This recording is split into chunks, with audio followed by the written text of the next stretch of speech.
Okay, let's take a look at this this justhost.com server again. I just want to point out one thing that I think is kind of important. Here we're back in. Now we went to MySQL databases. I think there's one other thing that you can do from here that's helpful is if you select a user, you can change user passwords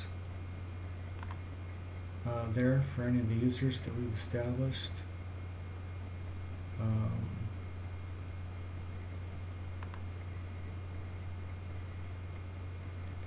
This is helpful.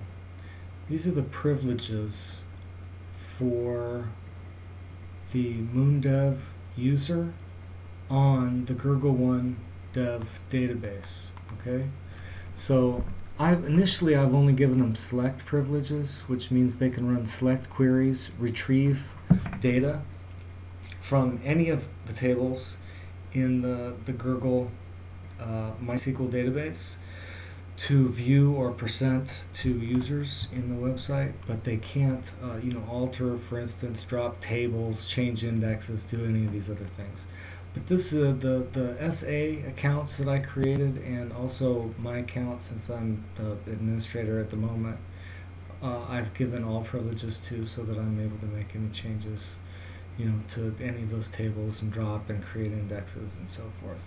And we can make changes to this as we go, but I just want to make sure you're aware of where it is, and that's helpful to use in this control panel. Okay. The other thing that's useful here, I think, is the PHP admin. This PHP admin has some utilities that are really easy to use. The thing that I like the most about this is we can select the collation, which is important again because we want to use UTF-8 because we have foreign characters in our data in the Gurgle.com database for the wines and so on. So that's important, but if we select database here, actually we can go right to Gurgle1 Dev and select that database.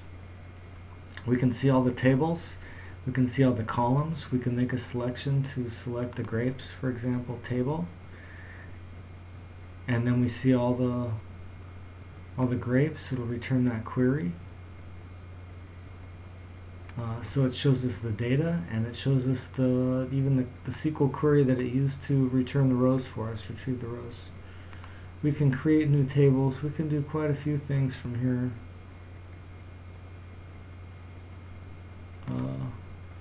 But the main thing I like about this interface is the import. Now, here's where we want to go. If we select the dev database and we choose the import tab, okay?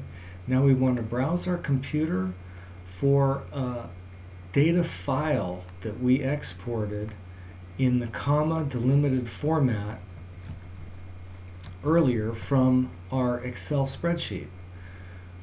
So you see how we've exported the appellations, different worksheets from our Excel workbook, and they're in comma delimited format. So we select which one we want to import. Let's say we made changes to the model. We exported the model. We updated the MySQL database with the changes that we made to the model. Then we went into our Excel spreadsheet. We took all of the current appellation data in the appellations sheet of our workbook. We exported that in comma delimited format, and we saved it to this file. Now we're going to use this file by selecting it, open, clicking open, and we're going to import the data from that file using UTF-8 so that we don't lose any of those special characters. The format is correct, CSV. We want to skip the first row because we have headers on the first row, identifying the column names. Everything else following the first row is data, so we want to make that one. And we want to replace everything now. If we want to keep some data and we only want to do an incremental update, then we would not check this box. But because we want to replace all the existing data in this appellations table, we're going to click replace. Okay. Now this is important. Column separated with. It's not a comma. Even though it's called a comma delimited file, we use this special character. Remember that we identified in the control panel under languages. So our data fields are separated with that up arrow character. Columns are not enclosed with quotes. Okay. But we do have columns in our commas in our data, but we don't have to identify that as a delimiter because we're only using that special character.